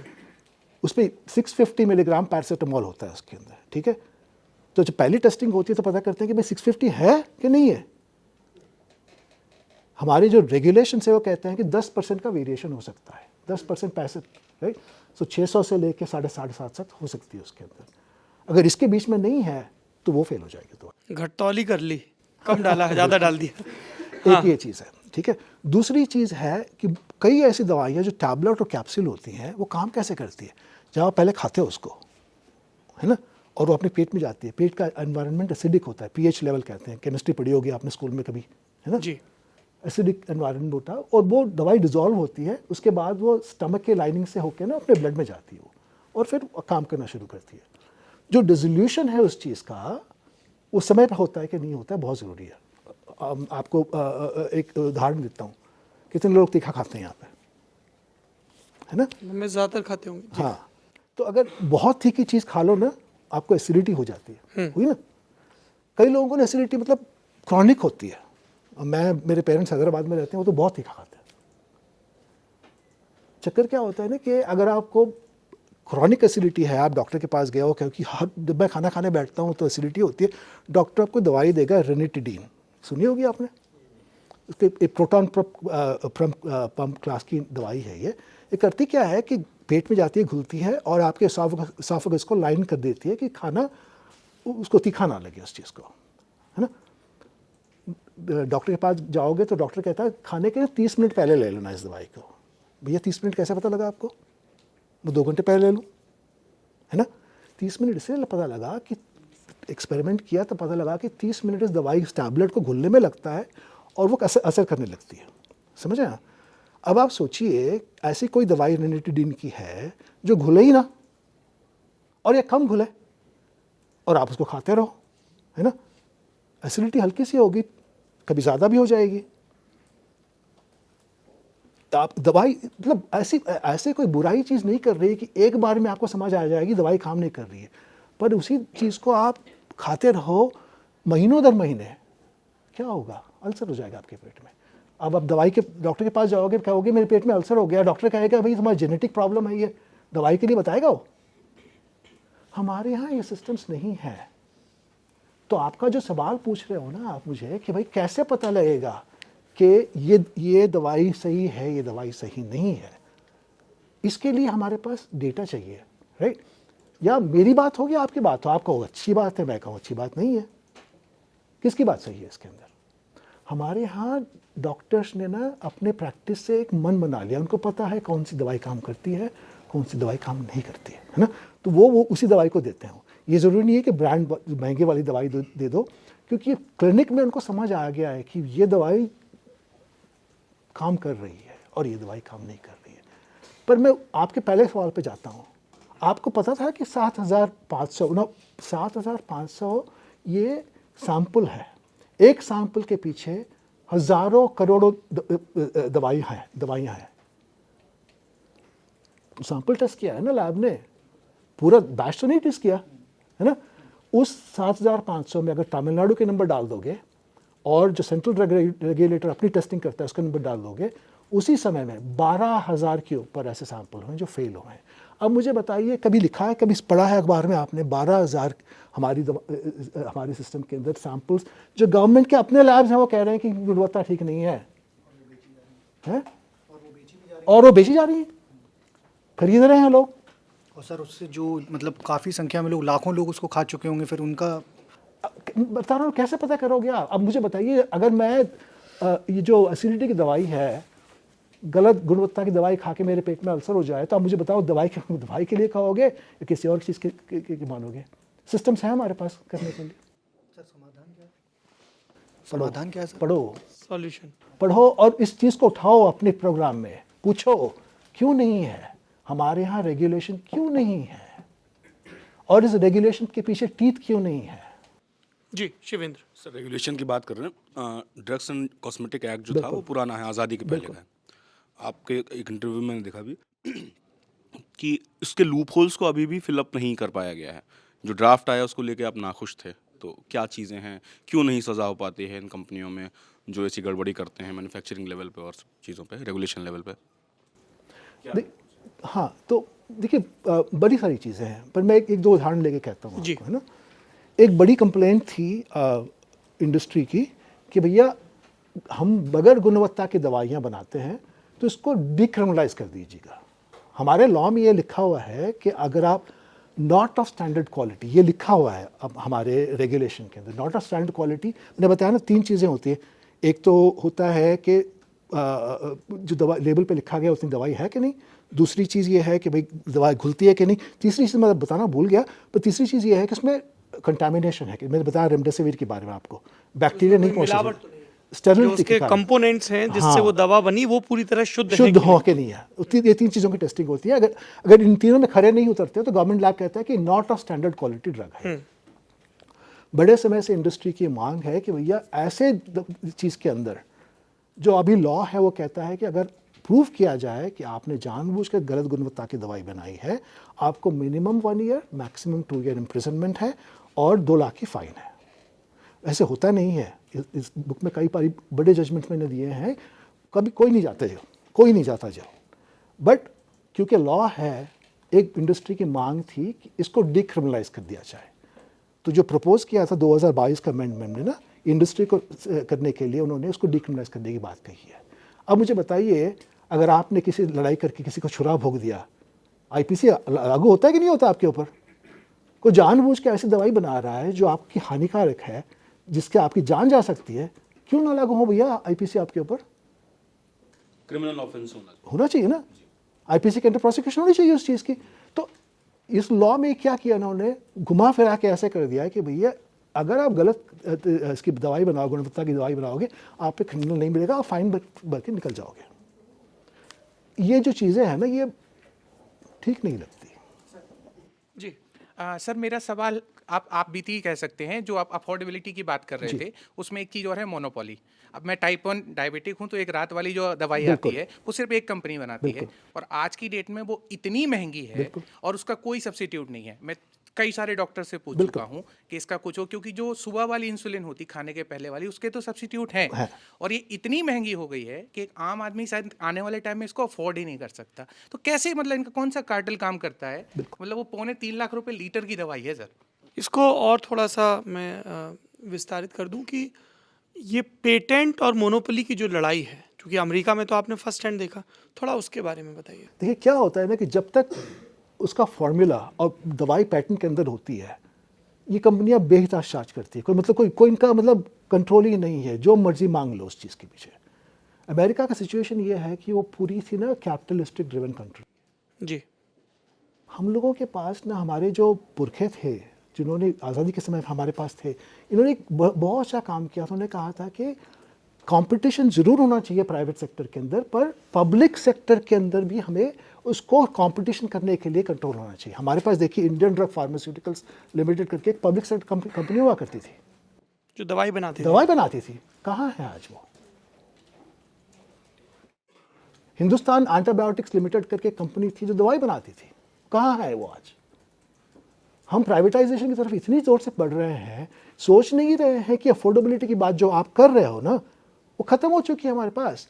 जब कोवैक्सीन की बात आ रही थी मैन्युफैक्चरिंग के लिए, तमिलनाडु में नाम जगह का नाम भूल रहा हूँ मैं, पर वहाँ पे फुली फिनिश फैसिलिटी थी हमारे पास बनाने के लिए वैक्सीन की। पॉलिटिक्स के कारण हमने यूज़ नहीं किया उस चीज़ को। देखिए क्या है ना, इकोनॉमिक्स को ना कॉन्टेक्स्ट में देखना चाहिए। जो अमेरिका में हो रहा है हमारे लिए ठीक नहीं है वो। हमारी आर्थिक व्यवस्था बहुत अलग है और गवर्नमेंट को ना ये जो दवाइयाँ हैं, दीज आर नेशनल एसेट्स। हम लोग क्यों कहते हैं national list of essential medicines? हमारी है ना national list of essential medicines है जिस पे ड्रग प्राइस कंट्रोल ऑर्डर लागू होता है।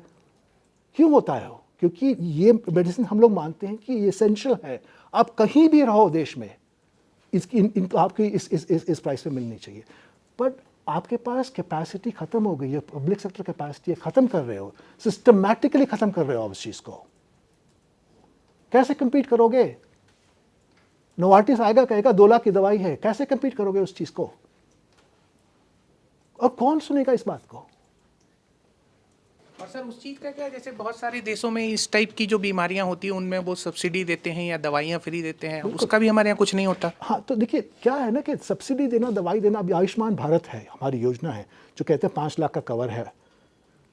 आपने कभी स्टडी किया है, किसी को मिला है 5 लाख का कवर? नहीं सर। हाँ, तो देखिए कहने के लिए बहुत सारी चीज़ें हैं, ठीक है ना। हमारे यहाँ इम्प्लीमेंटेशन करने की जब बात आती है ना, बहुत से होल्स हैं, बहुत होल्स हैं, और इन सबको ना एड्रेस करना बहुत ज़रूरी है हमारे लिए। सर 2 प्रश्न है मेरे। एक तो I am a student of public policy, तो हम लोग हमेशा बात करते हैं कि 3 चीज़ें होनी चाहिए एक सोल्यूशन पे आने के लिए। एक तो नॉलेज होना चाहिए कि प्रॉब्लम क्या है, दूसरा स्किल्स होनी चाहिए वो सोल्यूशन लाने के लिए, और तीसरा सबसे ज़रूरी जो मुझे लगता है वो नियत होनी चाहिए, इंटेंट। तो आपने बहुत सारे, और मुझे लगता है कि हेल्थ ऐसा इशू है जिसकी पकड़ सेंटर के पास सबसे ज़्यादा होनी चाहिए। तो आपने आपके जो भी इंटरेक्शंस रहे होंगे सरकारों के साथ, स्टेट गवर्नमेंट, सेंट्रल गवर्नमेंट, तो आपको सबसे बड़ा इशू कहाँ लगा ये तीनों में से? और अगर आप एग्जांपल्स दे सकते हैं कि कैसे गवर्नमेंट ऑफिशियल्स ये इशू से डील करते हैं। और दूसरा मेरा क्वेश्चन है कि आप you were 1 man against a corporation, तो आपको डर नहीं लगा? हाँ, आप इतने सारे लोगों को एक साथ चैलेंज कर रहे हैं, इतने पावर सेंटर्स को, साधन संपन्न लोगों को, स्टेटस को चैलेंज कर रहे हैं। बहुत सारे टैग लगाए जाते होंगे आप पर। देखिए सर, पिछली बार अपनी बात हुई थी इसके बारे में ना, क्या है कि जिनको जो करना है वो करते हैं, ठीक है। उनका काम है टैग करना, डिस्ट्रैक्ट करना, वो अपना काम करते हैं। मेरा काम ये है कि भाई इस चीज़ को उजागर करना, जागरूकता फैलाना, मैं अपना काम करता हूँ, है ना। तो डर तो हमेशा सबको लगता है, ऐसी बात नहीं है कि मेरी फैमिली है, मुझे भी लगता है डर। कल जो नोटिस आया मेरे को इंडिया टुडे के इंटरव्यू के, भाई लगा कि भाई कल से कंट्री में आने ना दे, मैं यूएस सिटीज़न हूँ, वहीं पर रोक ले, हो सकता है, ऐसी बात नहीं है। डर सभी को लगता है, पर क्या है ना कि डर के बाद एक बात हमेशा याद आती, मेरी दादी कहा करती थी कि जब पढ़ो ना, आप महाभारत पढ़ो, उसमें क्या कहता है, गीता क्या कहती है कि आप अपना जो अपनी जो नीयत है, अपना काम है वो करो। अब जो होगा, जो जग करेगा, वो तो उसके ऊपर आपका कंट्रोल कहाँ है भैया, करने दो उनको। कभी ना कभी तो बात आगे बढ़ के सामने आए, सबके सामने आएगी ना। ये मैं छुपा के थोड़ी कर रहा हूँ, सबके सामने कर रहा हूँ मैं जी। अगर लगेगा कि मुझे नहीं आने देंगे तो इस कंट्री के लोग ही खड़े होंगे कि बोलेंगे भैया ये आदमी ठीक काम कर रहा है, इसको क्यों रोक रहे हो आप। अगर नहीं बोलेंगे तो भैया मैं क्या कर सकता हूँ उसके बारे में। दूसरी चीज़ आपने ये पूछा, मैं 2 उदाहरण देता हूँ, ठीक है। मैं यूएस की ना सेनेट हेल्प कमेटी का कंसल्टेंट हूँ, ये रैनबैक्सी के बारे में। उसके बाद में उन्होंने मुझे, क्या होती है भाई साहब ये कमेटी? उसमें क्या होता है ना कि जैसे यहाँ में पार्लियामेंट्री स्टैंडिंग कमेटी होती है ना, वहाँ पे भी ऐसी कमेटीज़ होती हैं जी, जो पॉलिसी बनाती है ना। ये लोगों को बुलाती हैं, इंटरव्यू करती है, पूछती है कि भैया आप एक्सपर्ट हो इस एरिया में, आप बताओ क्या कर सकते हैं इस चीज़ के बारे में, कैसे कर सकते हैं, क्या मतलब चेंज ला सकते हैं पॉलिसी के अंदर। वो लोग मुझे बहुत साथ काम करते हैं वो लोग। और यहाँ पे इंडिया में हमारी जो पार्लियामेंट्री स्टैंडिंग कमेटी है, उनके साथ भी काम करने की कोशिश करता हूँ, होता नहीं है, कोशिश करता हूँ। दो चीज़ें बता रहा हूँ। वहाँ पे क्या हुआ, रैनबैक्स की जब बात खुली और पता लगा कि भाई जो उनका रेगुलेटर यूएस एफडी है, रैनबैक्स के सिचुएशन में कितना नाकाम साबित हुआ था उसको। तो उन्होंने मुझे बुलाया, पूछा कि अब बताओ कि भाई हम कर क्या सकते हैं जिसको फोर्टिफाई करें इस चीज़ को, क्योंकि आपने इसको जिया है, 8 साल इसको जिया है, अंदर से जानते हो। अब बताओ कि पॉलिसी में क्या चेंजेस करें। 5 साल तक पॉलिसी बनती रही, फिर उसका लॉ बना, रेगुलेटरी को एडिशनल पावर्स दिए गए हैं, इंस्पेक्टर की ट्रेनिंग बदली गई है, कैसे इंस्पेक्शन करते हैं, काफ़ी सारे चेंजेस आए हैं उसके अंदर। और वो दिखता है जब यहाँ आते हैं इंस्पेक्टर किस तरह बिहेव करते हैं, 2007 के पहले से कैसे होता था और अब कैसे होता है। एक वो एक्सपीरियंस है मेरा, क्योंकि बहुत साथ में काम करता हूँ उनके। यहाँ पे यही चीज़ मैं करने की कोशिश करता हूँ। जब भी आता हूँ तो कहता हूँ मिनिस्ट्री ऑफिशियल से, भैया मैं किसी से रिस्पांस मिला आपको? अब पहली बार ही लेटर आया सौरभ, वो भी धमकाने वाला।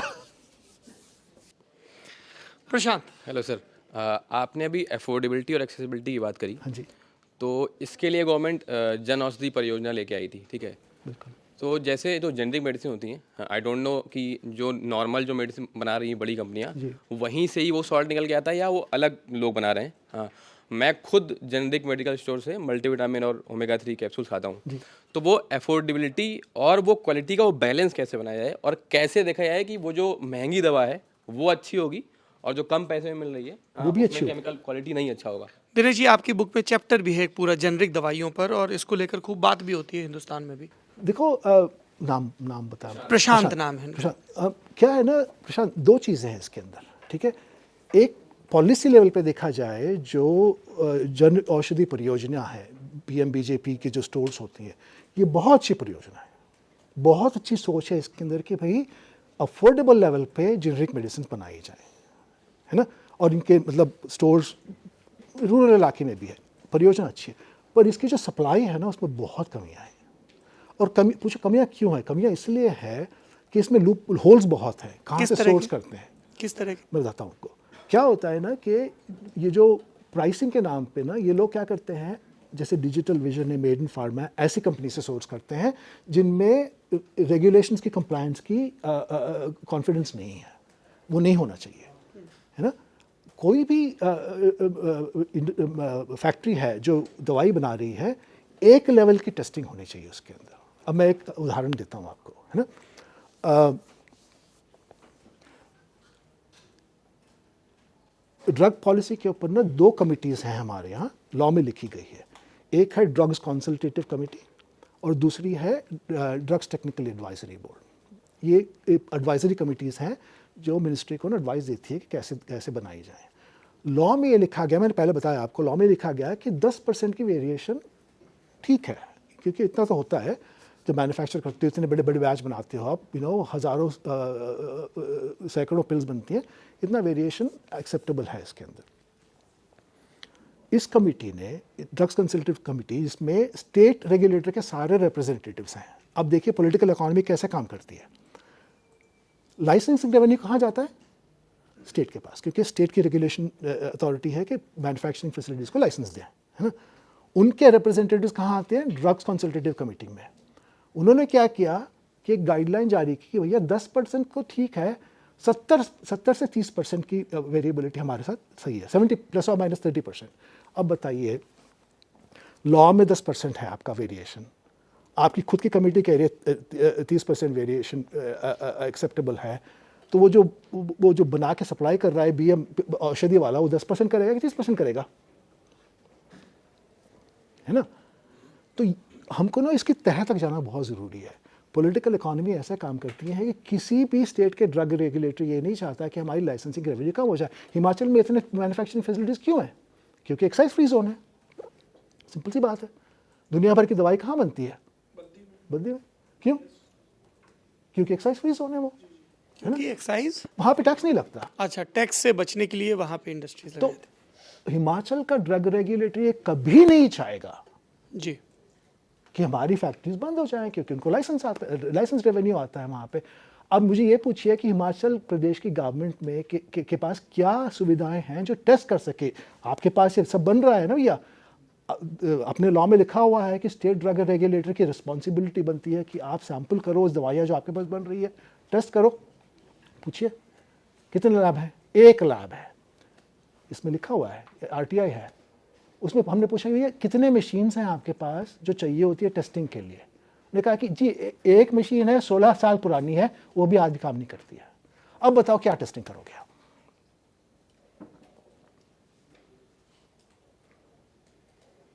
कमाल है जी। भाई भाई इधर इधर इधर इस पे माइक पे सवाल पूछे ना, आप वहाँ पूछेंगे सवाल तो रजिस्टर नहीं होगा। माइक दे दीजिए। जो प्रशांत का सवाल था उसी को थोड़ा सा आगे मैं बढ़ाना चाह रहा हूँ। इस देश की ज़्यादातर आबादी अभी भी मिडिल क्लास, गरीब जो भी कहें है, ठीक है सर, लेकिन अगर जेनरिक का इतना सब कुछ प्रचार किया जा रहा है, हम मानते हैं कि चलो 250 रुपये की हम रेनबैक्सी की दवा नहीं खाएंगे और जेनरिक खा के हम अपना स्वास्थ्य सही करना चाहते हैं, तो क्या वह स्वास्थ्य के लिए कितनी हार्मफुल है या उनको हमें यूज़ करना चाहिए? मैं ये कभी नहीं कहता हूँ कि जेनरिक नहीं खानी चाहिए। जेनरिक दवाइयाँ हमारी स्वास्थ्य व्यवस्था की बहुत इंपॉर्टेंट पार्ट है। जेनरिक मेडिसिन हमारी, क्योंकि हम गरीब देश हैं, जेनरिक दवाइयाँ हमारे लिए बहुत इंपॉर्टेंट है। मैं ये कह रहा हूँ कि एक कॉन्वर्जेशन हो पब्लिक में कि उनकी गुणवत्ता ठीक करो, क्वालिटी दुरुस्त हो। जेनरिक दवाइयाँ तो अच्छी चीज़ है पर बिल्कुल। उनकी क्वालिटी बढ़िया हो। मैं ये देखो, आप कह रहे हो 250 रुपये देके जो खरीद रहे हो ना, ये मत ये भ्रम में नहीं रहना कि 250 रुपये वाली दवाई भी सही होगी करके, वो भी उसी क्वालिटी की होगी क्योंकि बनती उसी फैक्ट्री के अंदर है, वो वैसे ही फैक्ट्री के अंदर बनती है। लेबल लगने से दवाई की क्वालिटी चेंज नहीं होती है। जी वकार साहब।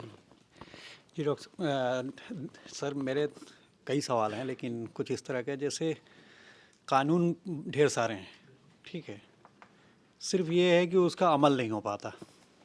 फाइनली जो है इस बीमारी का क्या इलाज हो, उसके लिए भी एक कानून बनेगा और उसको लागू करने वाले इंसान होंगे वहाँ बैठे हुए हैं। जैसे अभी दवा की बातचीत चल रही है जी, तो मैं ऐसे डॉक्टर्स को जानता हूँ कि जो दवा लिखते हैं और वो कुछ महंगी होती है दवा, तो जब उनसे कहिए कि डॉक्टर साहब इसका थोड़ा एक सस्ता वाला विकल्प दे दीजिए क्योंकि वो अवेलेबल है, तो कह रहे थे यही मैं अपने पिताजी को लिखता हूँ, क्योंकि जब ये दवा काम नहीं करेगी तो आप कहिएगा डॉक्टर साहब हाँ, ठीक नहीं है, ये आप डॉक्टर बदल देंगे। जी जी, ये है, मतलब अभी भारतीय बाजार में ये विकल्प मौजूद है। बिल्कुल। तो यहाँ मसला सिर्फ इसका है कि मतलब जो स्टैंडर्ड जो आपने बना रखे हैं उसका पालन नहीं हो रहा, तो इसका क्या इलाज होगा फाइनली? जैसे आप वहाँ बाहर में रह रहे हैं, वहाँ तो तरह तरह की जो है कमिटीज़ हैं और सचमुच ईमानदारी से अमल होता है, यहाँ क्या होना चाहिए? देखिए क्या है ना, जैसे नाम नहीं पता मेरे को, पूछा था नहीं आपकी कॉलीग थी जो अभी जिसने पूछा नियत के बारे में। हाँ, नूपुर ने जो सवाल पूछा बड़ा सटीक सवाल है। नियत की बात हो रही है ना, जब तक हम नियत नहीं बदलेंगे, आप कितने लॉ बना लो, कोई भी इम्प्लीमेंटेशन करवा लो, नियत की बात है, intent, it's a question of intent. देखिए यही तो चीज़ है ना, पारदर्शिता होनी बहुत ज़रूरी है। हमारे यहाँ देखिए हर स्टेट इंस्पेक्शन करती हैं, कोई इंस्पेक्शन रिपोर्ट पब्लिक में नहीं आती। क्यों नहीं आती है? अमेरिका में वहाँ के इंस्पेक्टर आते हैं, हमारे प्लांट इंस्पेक्ट करते हैं, एक महीने के अंदर पब्लिक रिपोर्ट दे देते हैं, है ना? क्यों नहीं है? क्यों पारदर्शिता नहीं है? आप ये कह रहे हैं कि भारतीय फार्मा कंपनियों की दवाइयों की चूंकि अमेरिका में खपत होती है, तो अमेरिका की रेगुलेटरी अथॉरिटी के जो इंस्पेक्टर्स हैं, बॉटल ऑफ लाइज में इसका विस्तार से जिक्र भी है, वो यहाँ आते हैं, भारतीय प्लांट्स का इंस्पेक्शन करते हैं, रिपोर्ट तैयार करते हैं और उसको पब्लिक करते हैं। सिर्फ जमा नहीं करते हैं, कोई भी पढ़ सकता है कि उसमें क्या पाया गया। और भारत में ऐसा नहीं होता है, नहीं होता, कभी भी नहीं आज होता। तक एक भी अभी, अब कभी की बात छोड़िए, अभी मेडन फार्मा इसमें 66 बच्चों की मौत हो गई है, इसकी इंस्पेक्शन रिपोर्ट बता दीजिए कहाँ है मेरे पास? आपके पास है तो बताइए मुझे। इतना बड़ा हादसा हुआ है, हरियाणा गवर्नमेंट की स्टेट ड्रग रेगुलेटर ने इंस्पेक्शन किया है, कहाँ है रिपोर्ट?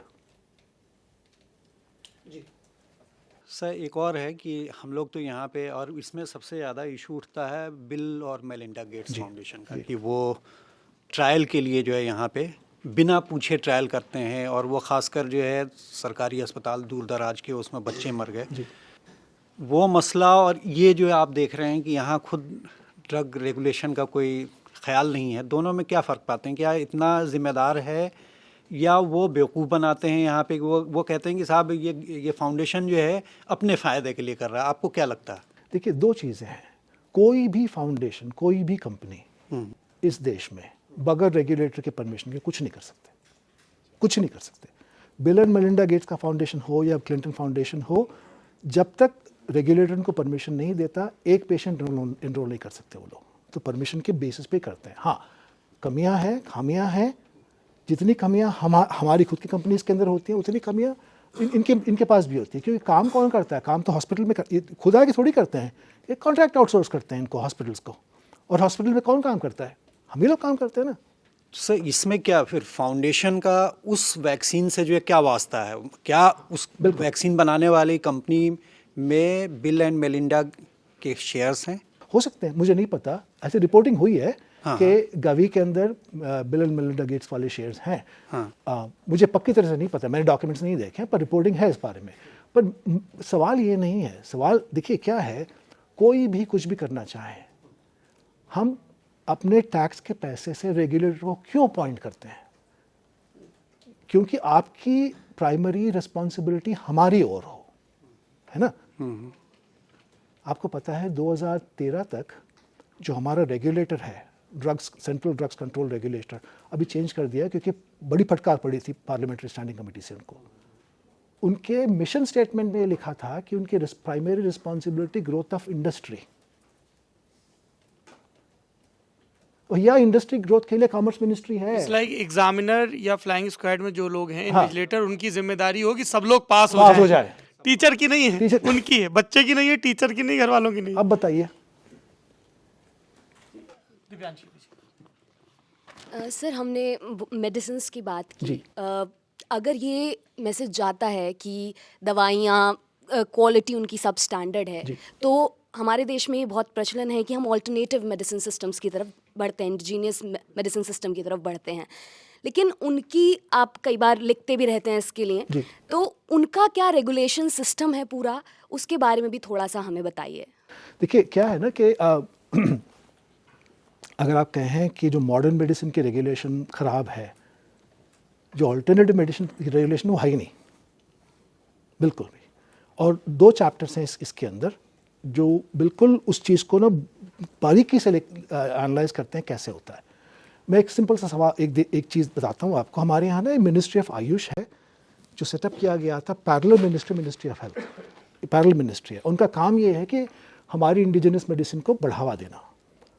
आपको पता है पिछले 10 साल में 17,000 करोड़ रुपया मिनिस्ट्री ऑफ आयुष ने इन्वेस्ट किया है आयुष दवाइयों को प्रमोट करने के लिए। 17,000 करोड़ रुपया, सोचिए कितना पैसा है ये। दूसरी चीज़, जो मानक होते हैं जिसके बेसिस पे हम मॉडर्न मेडिसिन का अप्रूवल करते हैं, वो मानक आयुर्वेदिक मेडिसिन के लिए अप्लाई नहीं करते हैं। सिस्टमैटिकली डॉक्यूमेंट किया है, बड़ी सारी स्टडीज़ हुई हैं हैवी मेटल पॉइजनिंग के। आयुर्वेदिक मेडिसिन में हैवी मेटल पॉइजनिंग बहुत कॉमन चीज़ है। आयुर्वेदिक मेडिसिन में स्टेरॉयड यूसेज बहुत कॉमन चीज़ है और कोई क्वालिटी कंट्रोल नहीं है। सोचिए जब आयुर्वेद का इजाद हुआ था, वैद्य आपके घर बैठ के चूर्ण बनाया करता था उस समय देने के लिए। जो टैबलेट आप खरीदते हो ना यहाँ पे, उसमें प्रिजर्वेटिव होती है। कौन सा वैद्य बना के दिया है प्रिजर्वेटिव डालने के लिए? कहाँ टेस्टिंग हो रही है उसकी? अगर हम कहते हैं कि मॉडर्न मेडिसिन में कमियां हैं, इसमें तो बिल्कुल कोई है ही नहीं, रेगुलेशन नहीं है। सर आपने कहा कि डॉक्टर्स हैं वो विथ प्रैक्टिस वो ये समझ जाते हैं कि कौन सी दवाई काम करती है और वो वही लिखते हैं। बिल्कुल। पर फिर वहाँ पे डॉक्टर और मेडिकल रिप्रेजेंटेटिव का रिलेशनशिप बिल्कुल वहाँ पे बीच में आता है। और मैं एक ले पर्सन हूँ, मैं वही ट्रस्ट करूँगी जो डॉक्टर ने मुझे दिया। तो फिर वहाँ पे मेरे लिए ये क्या रास्ता होगा ये जानने का कि जो दवाई डॉक्टर लिख रहा है वो मेरे लिए या मेरे रिश्तेदारों के लिए सही है या नहीं? बहुत अच्छा प्रश्न है आपने। देखिए रेगुलेशन की हम जो बात करते हैं ना, इसीलिए करते हैं, ठीक है। ये प्रचलित व्यवस्था है हमारे यहाँ नहीं, हर जगह कि फार्मा कंपनीज इन्फ्लुएंस करती है डॉक्टर्स को गिफ्ट्स के तरफ, ट्रिप्स के तरफ, कुछ भी देखे, ठीक है। पर आपको पता है जो गवर्निंग कोड है, कोड ऑफ कॉन्डक्ट है, ये वॉलंटरी है। हमारे लॉ के अंदर जो गवर्न करता है कि फार्मास्यूटिकल कंपनी और डॉक्टर्स के बीच में जो रिश्ता है उसकी कोड ऑफ एथिक्स वॉलंटरी है। वॉलंटरी क्यों है? उस पर फोर्स ऑफ लॉ क्यों नहीं है? अभी सुप्रीम कोर्ट में केस चल रहा है डोलो 650 पे, किसने कहा कि 1000 करोड़ रुपया खर्च हुआ था उसके प्रमोशन पे। हो सकता है? कैसे लॉ बनाते हैं हम लोग, इसमें टीथ नहीं होता, और फिर कहते हैं कि भैया लोग चले जाते हैं, निकल जाते हैं। कैसे नहीं निकल जाओगे यार? ऐसे अगर आपका कोड ही वॉलंटरी है तो कैसे एनफोर्स करोगे उस चीज को? ये बुनियादी सवाल है। सर आपने बताया 1930 से लॉ बना हुआ है जी। और पर हर कोई लॉज के बारे में नहीं जानेगा, हर कोई किताबें नहीं पढ़ेगा और PIL और RTI ये सब नहीं करते हैं। जी। तो अगर डॉक्टर के पास हम जा रहे हैं तो क्या कोई ऐसे सवाल हैं जो हमें डॉक्टर से पूछने चाहिए जब वो कुछ प्रिस्क्राइब कर रहा है, या फिर कोई वो जो पत्ते होते हैं या सिरप के बॉटल्स हैं उस पर कुछ लिखा हुआ हम पढ़ के जान पाएँ कि ये सही है या हम गलत जा रहे हैं? देखिए मैं इतना ही कह सकता हूँ, नाम भूल गया मैं आपका। दीपक मैं इतना ही कह सकता हूँ कि जो थोड़ा बहुत डेटा है हमारे पास, ठीक है, जो मिनिस्ट्री ऑफ हेल्थ के वेबसाइट पे है, उस देख लो उसके अंदर, अगर क्योंकि 3 स्टेट का ही डेटा है, बिकॉज इंडिया एक मार्केट है। अगर ऐसे कंपनी का कोई रिकॉर्ड है जो गलत तरह की दवाई बना रही है, मिल जाएगी आपको वहाँ। एक ये देख लीजिए। दूसरी चीज़ ये है कि डॉक्टर से ज़रूर पूछिएगा जो दवाई लिख रहे हो ना, कि इसका क्या ट्रैक रिकॉर्ड है। कभी आपके और पेशेंट्स आए हैं आपके पास कंप्लेन करने के लिए इस दवाई के कारण। 3 क्लासेस दवाइयाँ मैं कहता हूँ कि ध्यान रखना चाहिए, बहुत ज़रूरी है। एक सेट ऑफ दवाई है जो मेंटल हेल्थ के लिए होती है, डिप्रेशन ट्रीटमेंट के लिए होती है, मल्टीपल पर्सनालिटी डिसऑर्डर के लिए होती है, मूड स्विंग के लिए होती है। ये दवाइयाँ ना बहुत सेंसिटिव होती हैं, थोड़ी सी भी वेरिएशन होती है बहुत माइंड इफेक्ट करती है। दूसरी चीज़ है विमेंस हेल्थ, हार्मोनल चीज़ों के लिए आप जो यूज़ करते हो, इसमें थोड़ी सी भी वेरिएशन होती है, बहुत चीज़ करती है। तीसरी चीज़ है जो हॉस्पिटल में यूज़ होती है ऑर्गन ट्रांसप्लांटेशन के लिए, जब आप सर्जरी के लिए जाते हो। एंटीबायोटिक जैसी चीज़ें हैं ना, थोड़ा बहुत वेरिएशन है इसके अंदर। कि डॉक्टर्स क्या करते हैं, अगर कोर्स 5 दिन का है ना, आपको 7 दिन का कोर्स लिखते हैं वो लोग। इसलिए लिखते हैं, उनको पता है कि भाई इसमें इसकी दवाई के अंदर क्वांटिटी कम होगी, आप 7 दिन लोगे तो एटलीस्ट उतनी एंटीबायोटिक आपके बॉडी के अंदर होगी, आ जाएगी। डॉक्टर्स ने ये सीखा है ट्रायल करके, बट ऐसे नहीं, मेडिसिन ऐसे प्रैक्टिस नहीं होनी चाहिए। डॉक्टर का विश्वास होना चाहिए कि भाई अगर मैं 100 मिलीग्राम अजिथ्रोमाइसिन लिख रहा हूँ तो 100 मिलीग्राम ये पेशेंट के अंदर मिलेगी, गोली लोगे आप। तो वो नहीं होता है तो लोग क्या करते हैं कि 5 दिन की जगह 7 दिन कर देते हैं। इस तरह से होता है। जी सर 2 सवाल हैं मेरे। पहले तो एक जो फार्मा सेक्टर है इंडिया का, एक तरफ तो फार्मेसी ऑफ द वर्ल्ड बोलते हैं इंडिया को, और बड़ा पैराडॉक्स है इसमें कि पूरी दुनिया में जितनी दवाइयाँ हैं उसमें 5 में से 1 दवाई भारत में बनी हुई है, और रिसर्च के नाम पे 0 है, और फार्मेसी ऑफ द वर्ल्ड भी है हम एक तरफ। इसमें 2 सवाल हैं सर। एक तो कि पहला रेगुलेटरी ओवरलैप है कि जो दवा बनानी है किसी को तो उसका industrial permission chemical fertiliser ministry का फार्मा डिपार्टमेंट देगा, और वो उसका ट्रायल कैसे होगा, उसका डिस्ट्रीब्यूशन कैसे होगा, इसकी देखरेख जो है वो हेल्थ मिनिस्ट्री के पास है।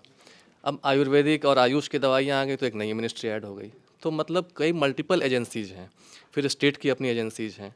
तो ये बहुत ज़्यादा रेगुलेशन, एक ओवरलैप है। इसमें स्ट्रीमलाइन अगर करने से क्या कोई सॉल्यूशन निकलेगा? बिल्कुल निकलेगा।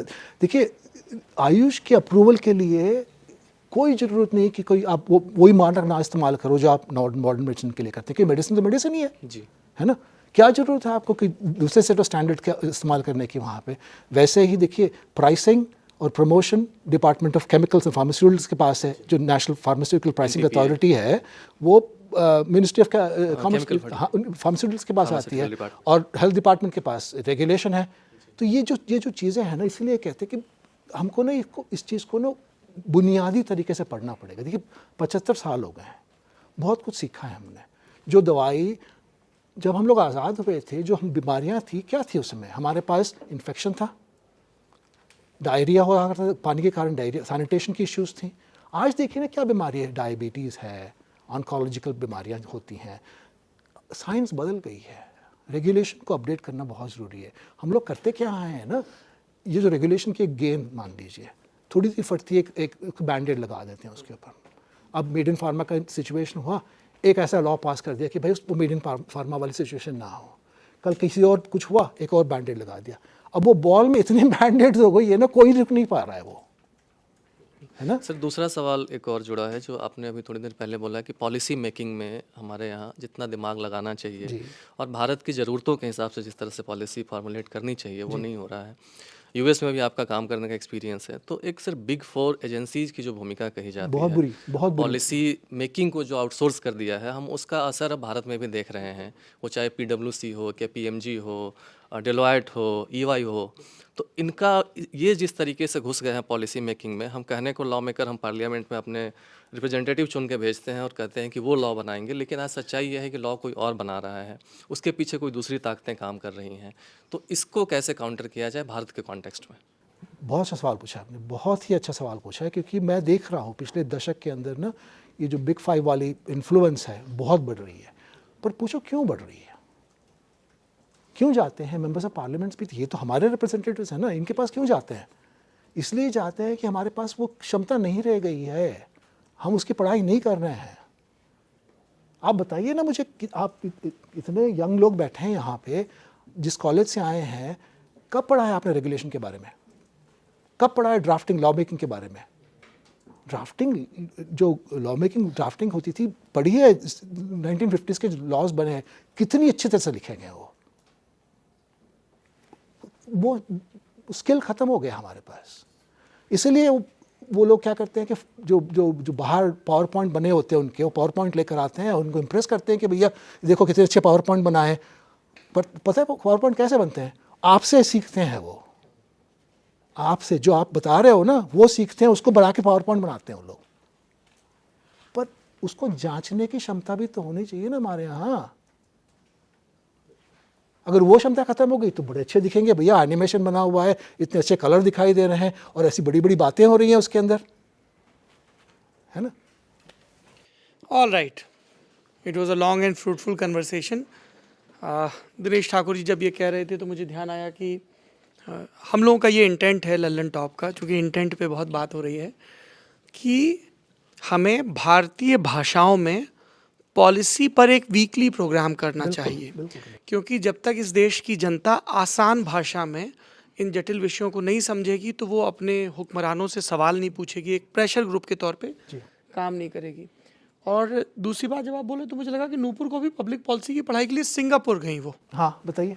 तो भारत में पब्लिक पॉलिसी को लेकर जोर कितने यूनिवर्सिटीज़ में वो पाठ्यक्रम का हिस्सा है। और तीसरी चीज़, हिमांशु हमारे साथी बिग फोर बिग फाइव की बात कर रहे थे, हमारे एक भतीजे हैं, आईआईएम से पढ़े हैं, ऐसी ही एक बड़ी कंपनी में काम करते हैं, सरकार को पॉलिसी डिज़ाइन करने में मदद करते हैं। अब वहाँ से मेरे मन में ये प्रश्न आया, और ये मैं इसलिए पूछ रहा हूँ कैमरे पर ताकि बाकी लोग भी सोचें।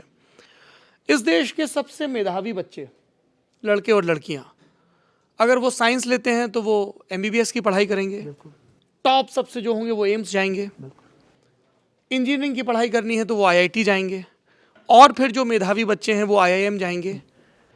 और ये जो सबसे प्रखर बच्चे हैं, इनके रिक्रूटमेंट के लिए कौन आता है? टॉप फाइव आते हैं, गूगल आएगा, अमेजॉन आएगा, फेसबुक आएगा।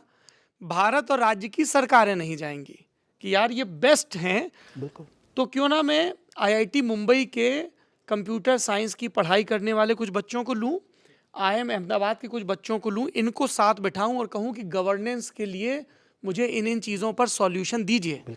सरकार जाएगी उन कंपनियों के पास, वो कंपनी इन लोगों को हायर करेगी, वो पॉलिसी बनाएंगे, फिर देंगे। जब इन बच्चों से हम बात करते हैं वो कहते हैं कि हमें कंपनियां जितना पैसा देती हैं उसके आधे पैसे पर भी सरकार के लिए काम करने को तैयार, क्योंकि तब हमें ये होता है कि हम यार देश के लिए डायरेक्टली कुछ कर पा रहे हैं। पर वहाँ पे रेड टेपिज्म इतना है, और फिर वहीं पे इंटेंट का मामला आ जाता है। सौरभ, एक रिकमेंडेशन हमने ये किया था अभी जो पब्लिक कमेंट के लिए 2022 का जो बिल प्रपोज किया था गवर्नमेंट ने, ये बेसिक रिकमेंडेशन है कि जो ड्रग रेगुलेटर है हमारा, इसको हम जैसे अदर रेगुलेटर सेबी है, ट्राई है, ये इंडिपेंडेंट बॉडीज़ हैं, ये मिनिस्ट्री के अंदर नहीं आती हैं, इनको फ्रीडम है टैलेंट हायर करने के अंदर। ये जो यूपीएससी का जो सिचुएशन है ना, इसको बांध कर नहीं रखता। इसको ड्रग जो डीसीजीआई है हमारे, जो drug controller general of India है, इनकी पोस्ट अंडर सेक्रेटरी की है। Minister, secretary, joint secretary, additional secretary, under secretary. अब ये महाशय कब तक उनको कब मिलेगा फेस टाइम मिनिस्टर से बात करने का?